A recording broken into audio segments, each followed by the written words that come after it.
Ladies and gentlemen, good evening. Barry Gray in the WMCA studios in New York. In a moment, we're going to join our listeners in Buffalo on WBNY. Tonight's broadcast brought to you by Sauce Arturo, the Whitestone Press, Nat Sherman Cigars and Cigarettes. The Dandy Mattress Company presents the news, Northwest Orient Airlines, the Comer Marcus Company, Zion Kosher Meat Products, Sweet Touchney Tea, Empire Furniture Factories, Fieldston Green Apartments, and Stumer's Bread. And now, once again, Barry Gray on WMCA New York, and as of this instant, we're live on WBNY in Buffalo, another member of the Strauss Broadcasting Group. Tonight, as a matter of fact, in just a moment or two, I'll be talking with Dick Powell, who's reporting from Hollywood via our Strauss beeper phones. Then I'll be talking in the studio to Malcolm X. He is the leader of the nationalist Negro movement known as the Muslims, and Mr. X early this morning met with Cuba's Fidel Castro here at the Hotel Teresa in New York. Let me meet now Mr. Malcolm X, leader of the nationalist Negro movement known as the Muslims, who early this morning met at the Hotel Teresa in Harlem with Fidel Castro. You would call that an accurate description of the group and the day's events? Most inaccurate. Go ahead. Straighten me out. Well, thank you, Mr. Gray. And I would like to point out that when you refer to us or to me as the leader of the black nationalist Negro group in Harlem, known as the Muslims, I don't think that you could say anything that would be farther from the truth. I didn't use the word black. I'll read it again. I said leader of the nationalist Negro movement known as the Muslims. Yes, well, that's worse yet. Well, that's me. I keep getting my foot in it. That's right. A Muslim, a nationalist, and I think it should be explained to you the difference between a Muslim and a nationalist. The black nationalists, a Muslim, we're Muslims. And a Muslim is one who believes that there is no God but Allah, and Muhammad is the apostle of Allah. We're not known as Muslims, we are Muslims. And a nationalist usually is a political group whose objective is the betterment of the black man, but usually they don't stress religion, they don't stress God, nor do they stress moral reformation. Now, the Honorable Elijah Muhammad, the one whom I represent, is the spiritual head of the fastest growing group of black Muslims in the Western Hemisphere. And by Muslims, we mean that we are a religious group. We believe in God. We believe in moral reformation. And as you probably recall, in the Time magazine a year ago in July, they referred to him as one of the greatest moral reformers who has ever appeared among the so-called Negroes, because he has absolutely been successful in eliminating the addiction to dope, to tobacco, to alcohol. We're anti-alcohol, anti-tobacco, anti-dope, anti-adultery, anti-prostitution, anti-stealing, anti-anything that's contrary to the law. So I would like to make that point. We are a religious group of Muslims. We are not, as you would put it, black nationalists. I didn't say black nationalists. Well, Negro nationalists. And there's no such thing as a Negro nationalist. A Negro never thinks of his own kind to the extent where he has the spirit of nationalism. When a man begins to refer to himself as a nationalist, he refers to himself as a black man. Mr. X, that was just what you've just said is just because of my introduction. I'm almost afraid to ask the first question. Yes, sir, but I mean, I wanted to straighten that out because we may be here till dawn. That's correct. But I think it's better to be here until dawn and have the correct opinion of each other than to be misinformed.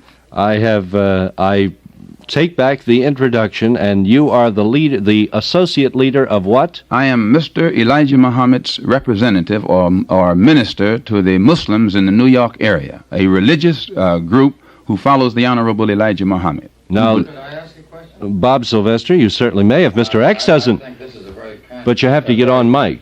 All right. We don't have booms. I would like to ask just a very inoffensive and kind question. I have seen I'm very interested in jazz music, and I've seen so many jazz musicians go to the trend of what they call Islamic. Is that yours? We who follow the Honorable Elijah Muhammad abstain from the show world or show business, because usually to participate in that, you're surrounded by alcohol and you're surrounded by people who are drunk. You're surrounded by people who are out trying to have a good time. It's an environment that can cause a lot of trouble. And when we follow the Honorable Elijah Muhammad, we try to avoid trouble. And one of the best places to stay away from, if you want to avoid trouble, is nightclubs where people get drunk and usually don't know what they're doing or what they're saying. And yet every one of the boys that I know that have gone to what they call Islamic do not drink, do not smoke. They do drink coffee, and they are very quiet. Is it the same? All Muslims are the same. A Muslim is a brother. I will retire. No, it's all right, Bob. You made one statement, Mr. X. You said that something about having a good time. Would you just recall that for me a moment ago? No, you'll have to recall. You're not against having a good time, are you?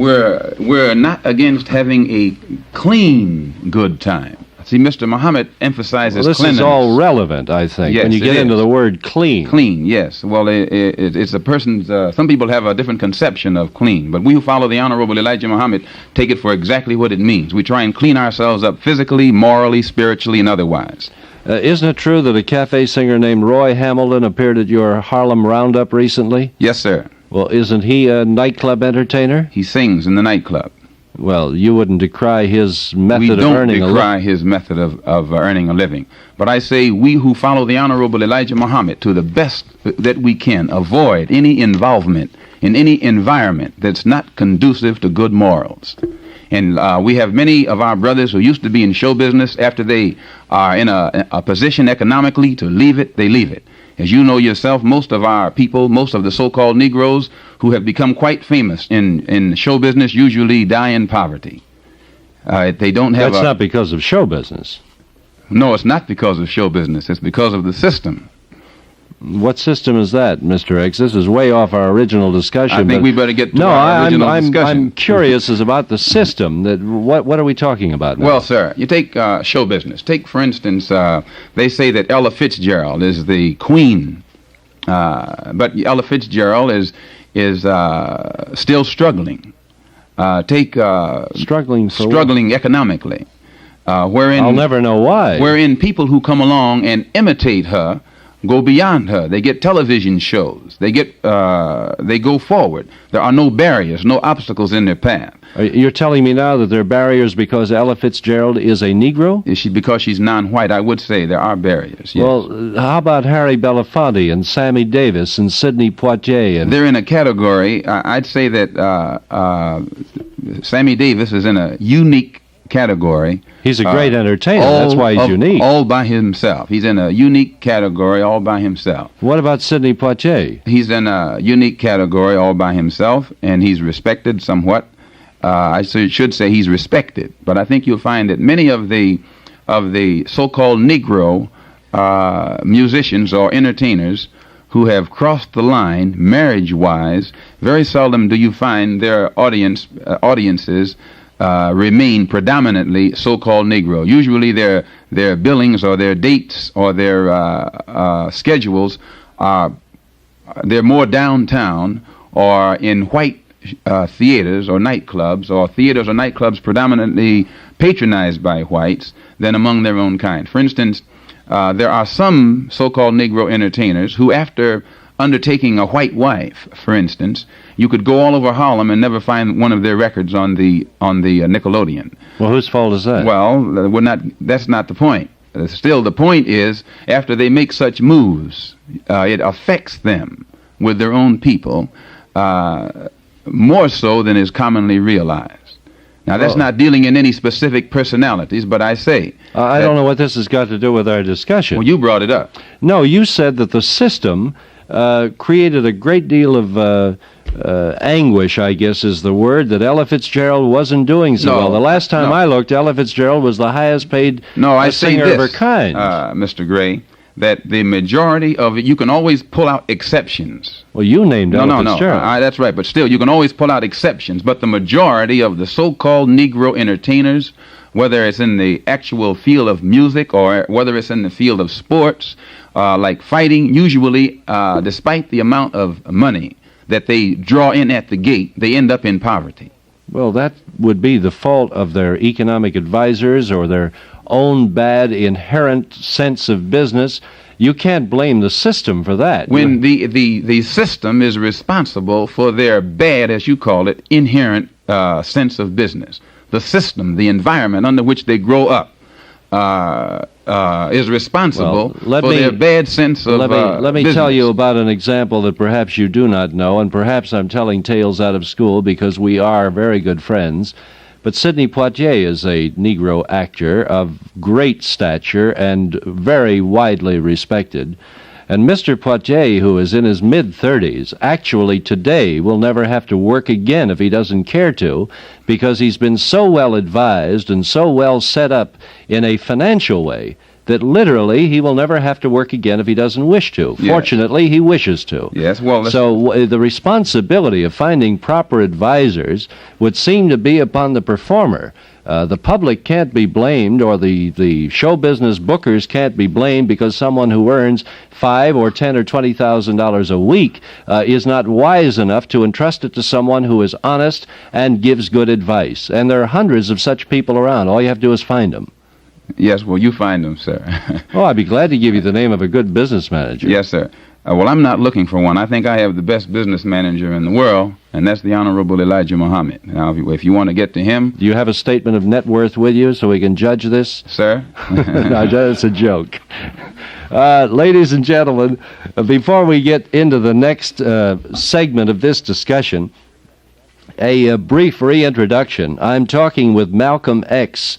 He is an associate of Elijah Muhammad, the leader of the group known as the Muslims. Is that correct? He's the leader of the Muslims in the largest group of black Muslims in the Western Hemisphere. They're not known as the Muslims, they are Muslims.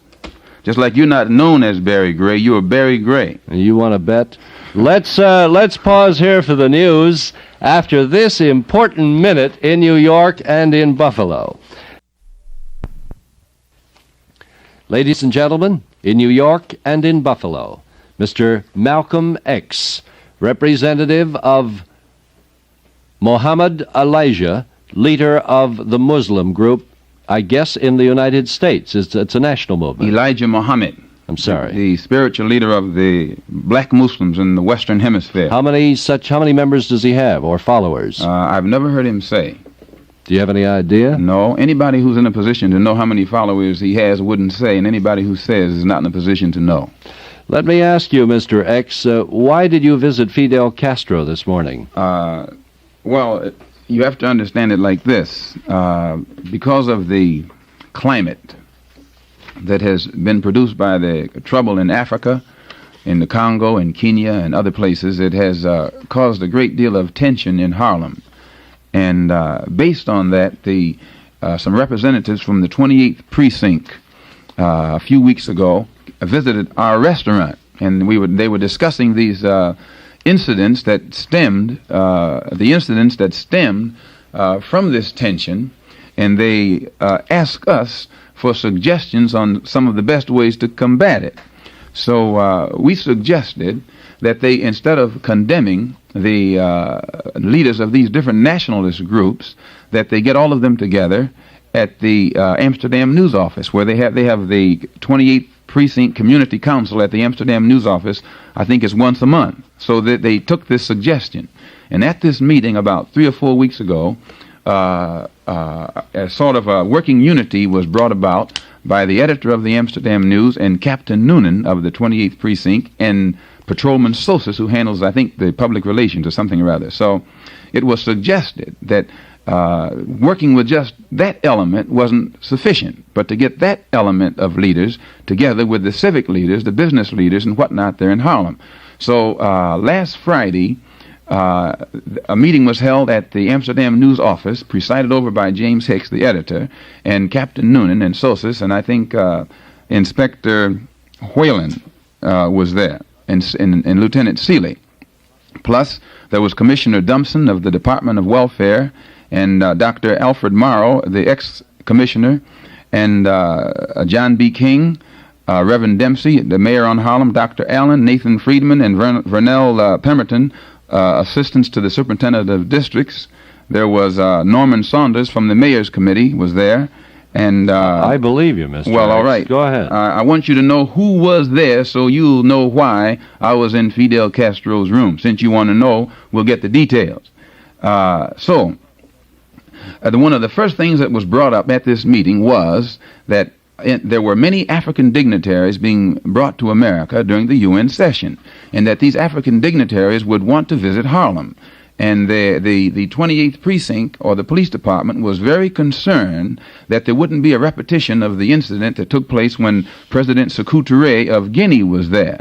So they were asking for suggestions, and it was brought out that one of the primary reasons that this incident took place was because of improper representation on the committee or whatever it was that brought him there. There was just one element involved in the bringing of him there. Therefore, it left a lot of dissatisfied elements, and that those different ingredients caused a combustion of booing and so forth that was embarrassing.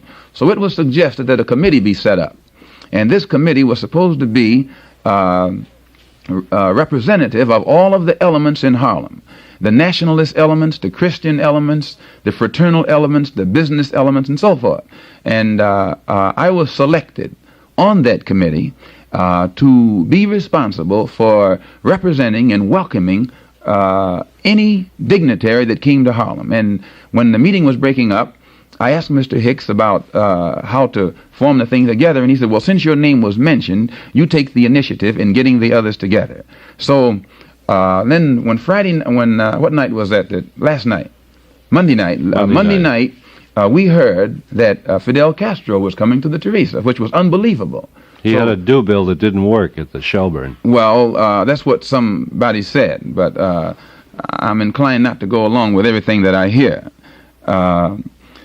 So we went to the Teresa, and when we got there, the place was packed, jammed, and there was a lot of confusion and excitement. Now, I would like to state right here that one of the reasons that we were selected, or the Muslims were selected to be represented on any committee that had anything to do with representing any dignitaries to Harlem, the police department recognizes the fact that out of all of the groups in Harlem, those who are the most, you can't find a better disciplined group, or a more, I don't care what propaganda you say about us, you can't find a more disciplined group, or a group that's more law-abiding than the followers of the Honorable Elijah Muhammad, and you can't find a group that's more cooperative with law enforcement officers. And so when this jam occurred there at the Teresa, the police officials, we could never have been in the Teresa had not the police allowed us there. They put out the reporters. They put out everyone. But they allowed us to stay there because Inspector Whalen was at the meeting when this committee was set up. And since he's responsible for all of the safety of the dignitaries, I think in the 10th Division, he let the committee that was selected stay in the Teresa Hotel. Mr. X, I believe you. I still ask the question. I'm giving you some background. I don't intend to leave anything out because I've had sufficient... We've only got 2 hours. I understand. We have other guests, Mr. X. All right. Democracy is one of the precepts of your organization. It is, sir. Free speech for everyone? Yes, sir. But you can take... I came because Mr. Kirschenbaum told me that he wanted an objective report, and I don't think that whenever you are involved with a man as controversial as Dr. Castro and as controversial as the Honorable Elijah Muhammad, you don't just make statements that you don't explain, because people take them and twist them and make more out of them than what you mean. I'm listening. Now, so you were at the Teresa. So we left. After they had brought Dr. Castro in, we left. And then we received a call at our restaurant at 116th and Lenox. I got to get that plug in. Best restaurant in New York. You'll pay for that, pal. And they asked us to come to the Teresa Hotel that Dr. Castro wanted to see us. I was shocked. Yeah. And but we got the committee together and went back. When we went back with the Muslims, the police let us through their lines. Right. We were led by them up to the 9th floor and into Dr. Castro's room. And he greeted us very cordially, and he greeted us very cordially. We sat down. The room wasn't so big, and in fact, it was crowded with his entourage. And we were allowed to take in, I think, about 5: 2 Negro reporters, and a cameraman, and 4 of the brothers. And so that was that. Any difference between a Negro reporter and any other kind, Mr. X? If you go to Mississippi, there's a difference, and you don't have to go to Mississippi. You can go right here in New York. Yes, there is a difference, sir. You don't Not to me. Don't ask me I'm not. You're an individual. Don't ask me a question that you don't want a blunt answer from. Oh, Yes, there is. Yes, there is a difference, and I'm surprised that Mr. Gray. X, when I ask a question, I expect an answer. Well, Mr. Gray, I expect a polite answer, but I expect an answer. Yes, sir. I'm surprised that you, a man as intelligent and experienced as you are, and as informed as you are with world affairs, should ask me, is there any difference between a Negro reporter and a white reporter? Mr. X, if as a broadcaster for many, many years, I would never refer to a reporter as a Negro reporter, or an Arab reporter, sir, or a Jewish reporter. He's a reporter. Sir. And if I did it, I would be accused of making various remarks that tend to segregated thought. As if these reporters had not been so-called Negroes, perhaps they wouldn't have gotten in. There is a that's difference. Ridiculous. That's ridiculous. Don't say it is. Now, let me read you something from a publication called The New Crusader. What is The New Crusader, Mr. X? The New Crusader is a paper that's printed in Chicago. It's a weekly. It's a weekly so-called Negro newspaper. It's your newspaper, isn't it? No, it's not. I mean, well, when I say yours, I mean the Muslim. No, the Muslims do not have a newspaper. Well, doesn't Elijah Muhammad write for the New Crusader? Lerner writes for the Post. Is that his paper? Yes, you would refer to the Post as Lerner's He paper. works for the paper, or he has a column. Does for the Elijah Muhammad work for the New No, sir, Crusader? he does not work for But it. he writes for He them. submits a column to the All right. weekly Negro press across the country, and those who want to print it. Those who don't Mr. print X, it. this isn't a trial. I'm simply asking you, I hope, a pleasant question. Yes, Is sir. this Mr. Muhammad's column that you Yes, look sir. at? It is. Yes, All sir. right. He wrote it. He says here, the final war between Allah, God, in parentheses, and the devils is dangerously close. The very least amount of friction can bring it into action within minutes. There's no such thing as getting ready for this most terrible and dreadful war. They are ready. Preparation for the battle between man and man or nations has been made and carried out on land and water for the past 6,000 years. Man has now become very wise and has learned many of the secrets of nature, which make the old battles with swords and bows and arrows look like child's play. Since 1914, which was the end of the time given to the devils, and in parentheses, white race, to rule the original people, black nation, man has been prepared for a final showdown in the skies. What does that mean, Mr. X? What do you mean? What does it mean? It means the same thing that all religion teaches. The Christian religion teaches you that there will come a time when there will be a showdown between God and the devil.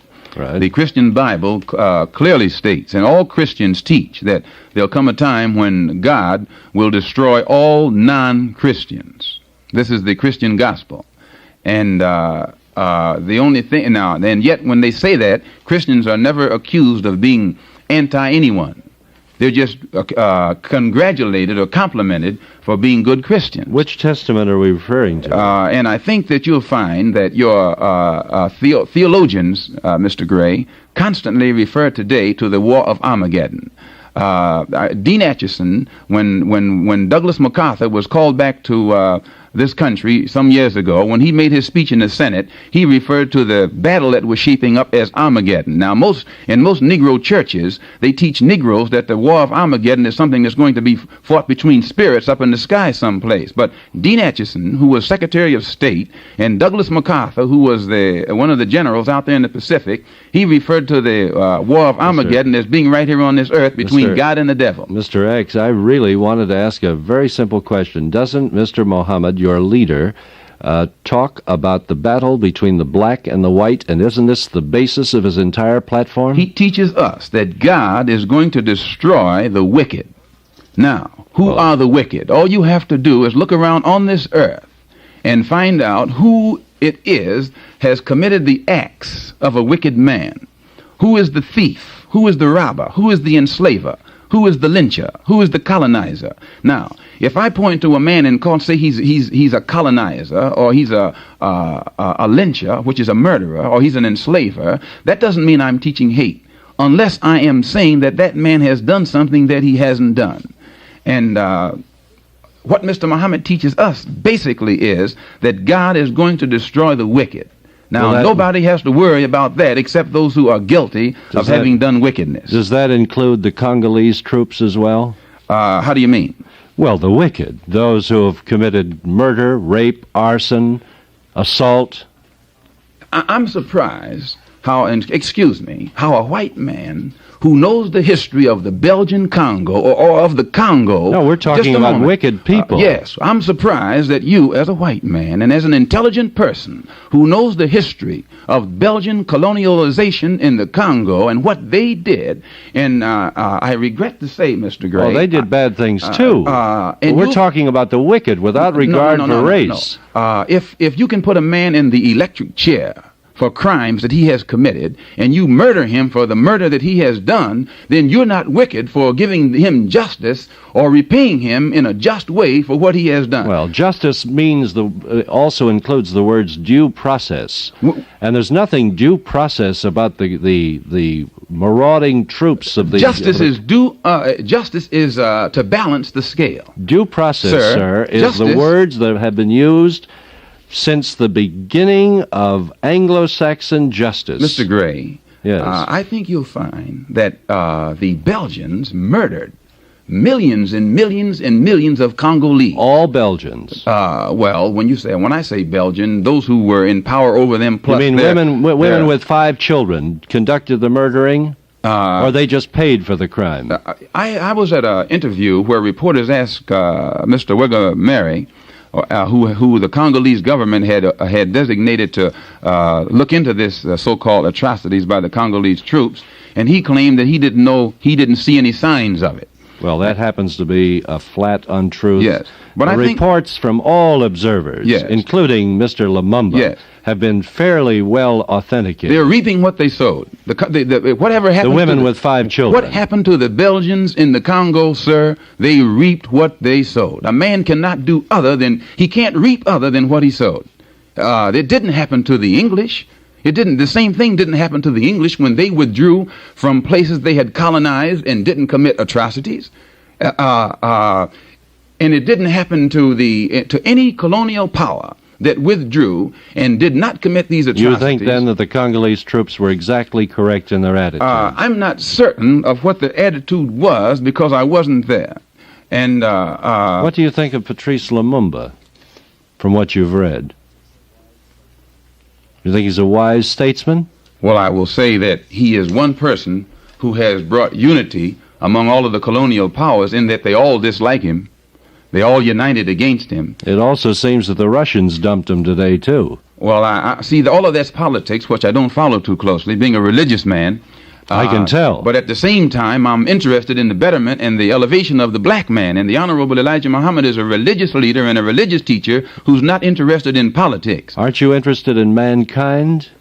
How do you mean, mankind? Well, you said you were interested in the black man. I thought perhaps you'd be interested in all mankind. Mr. Gray, since when has the white man become so interested in mankind? I'm not the spokesman for the white man. I'm only the spokesman for this white man. Today, when I say today, in this era, the white man today all of a sudden has become the chief spokesman for humane acts. Mr. X, you ought to be ashamed of yourself.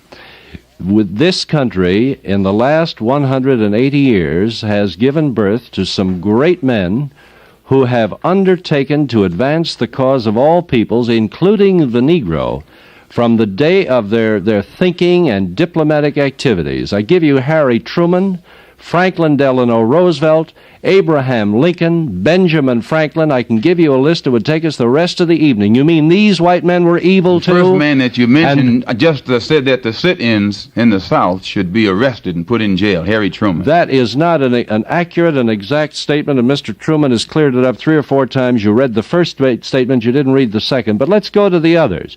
You mean these white men never thought of anybody else? Franklin Delano Roosevelt was president of the United States for 13 years and had more power perhaps than any other man that sat in that chair, and he was supposed to have been a friend of the so-called Negro, and the so-called Negro is still knocking on the doors of the White House today begging for civil rights.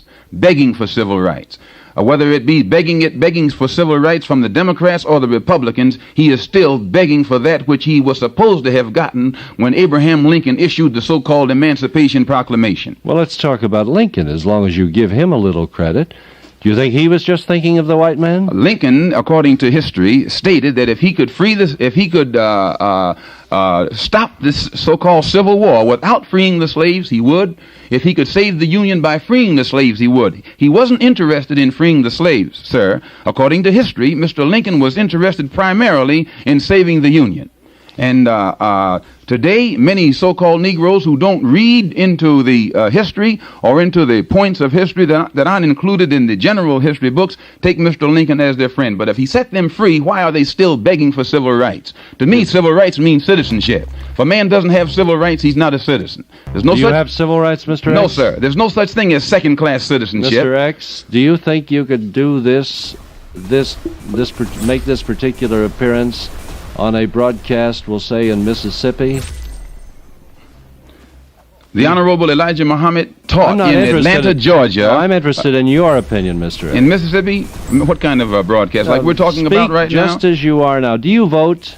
If they allow Do you vote, Mr. X? You're getting too close into my personal business, which I don't. You don't vote? I do anything the Honorable Elijah Muhammad teaches me. But to, do you live? You live today in the city of New York without fear of prosecution? You have the rights of free speech. I live. Freedom of employment. Sir, please. And I hope the audience don't think we're arguing. But see, you're hitting on. No, we're just doing a great imitation. Wait a minute. When you say that I live in New York City without fear of what?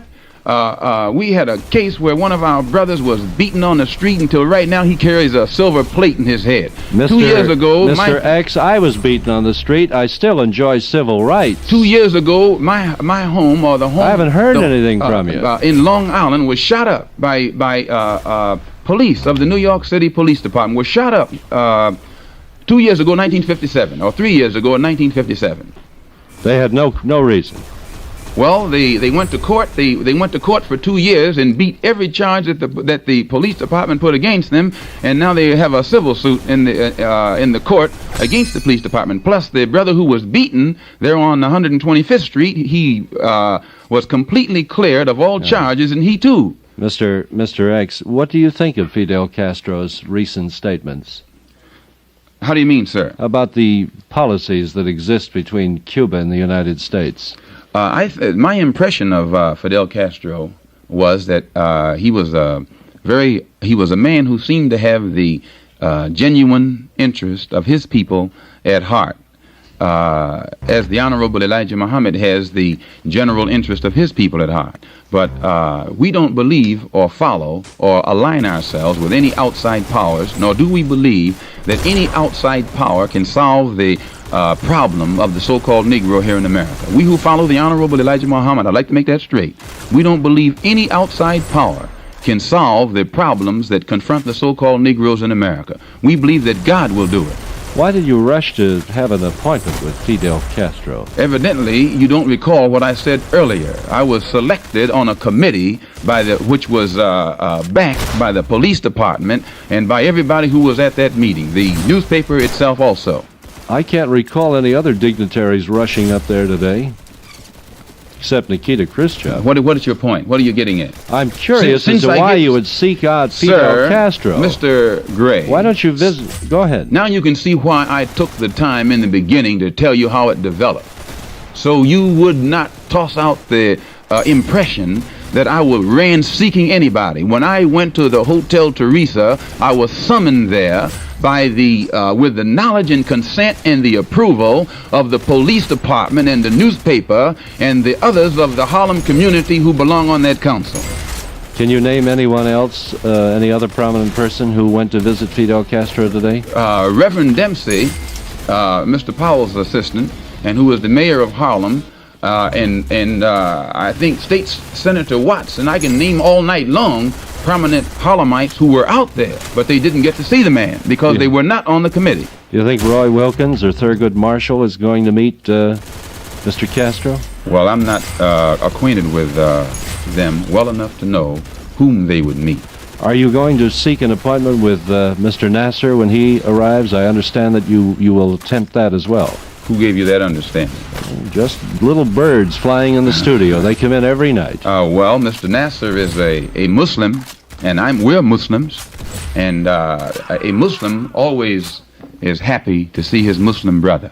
If King Saud came here, I'd like to see him. He's a Muslim. If Sekou Touré came here, I'd like to see him. He's a Muslim. Any of the Muslims who come from the Muslim world, they don't have to be presidents, nor do they have to be prime ministers if they're just workmen on the boat. As a Muslim who follows the Honorable Elijah Muhammad, anytime I see another Muslim, he's my brother. Now, let me ask you this, and this is just about all the time we have, Mr. X. Here comes a Negro photographer, Mr. X. I'm glad you let him in. Up until tonight, he would have been just a photographer, but you've made it clear that there are certain kinds, so this is a Negro photographer. Well, most of the Negro photographers... He looks like a nice fella. Mr. Gray, most of the Negro photographers were put out of the Teresa Hotel last night because they didn't have these official working passes. If you don't have credentials, you're out. But I don't think it has a... The white photographers were in.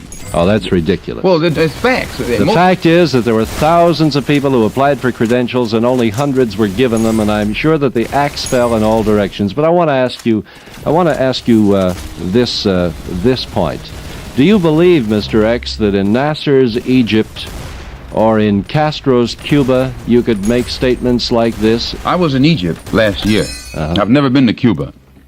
But one of the things that impressed me about Egypt was, now I was in other countries in Africa too, and in some of the places that I went, it seemed that in some places that I went, it seemed that the people or the leaders weren't thinking as much of elevating the people as they should. But when I was in Egypt, what I saw appeared to me to be a mass movement to elevate the conditions that the people were living in. Did you visit the refugee camps? That is one place that it did impress me like that. I saw housing going up for people. The only country that I saw in Africa where housing was going up for the masses or for the poorer people was in Egypt. Did you visit the refugee camps?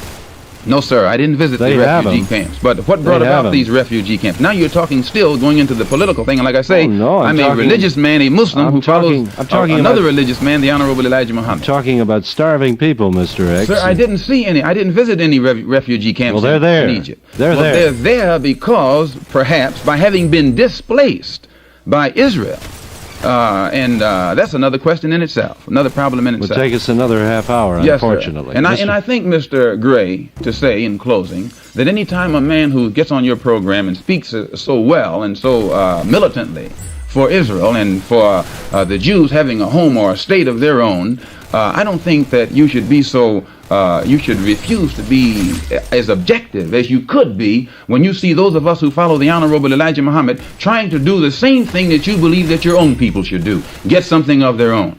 What we teach is no different than what the Jews teach among their own kind. I'm an American, Mr. X. My interests in Israel are strictly that of an onlooker. My interests lie with this country and its policies.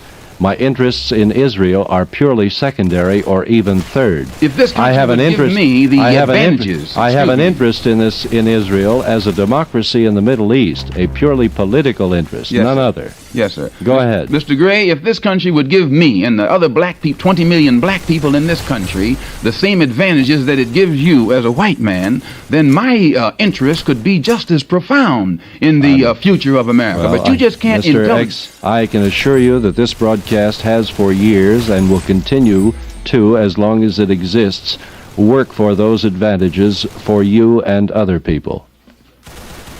Yes, I'm quite certain that you will, sir. But I think that when all of these people who are presently running for political office, and when you listen to the promises that they make, and you yourself, when they first developed as they did in Los Angeles, you were very disappointed because you didn't believe that the present candidates at that time would give the rights or civil rights or be as liberal as the one that you were for. But since all of that has come about, everybody is changing now. They're getting behind this man from Texas and the man from Massachusetts and telling all the Negroes to come out and vote for them. And when they get through voting, they'll still be in the same condition or position that they were when they were promised by the other 33 or 34 men who also ran for office. Mr. X, we'll march at 1 o'clock. I have to make way for the news. I thank you very much for coming here, Malcolm X. Thank you, Mr. Gray. Who is a member of the Muslim group in New York and across the nation. Here's the news on WMCA New York and WBNY in Buffalo.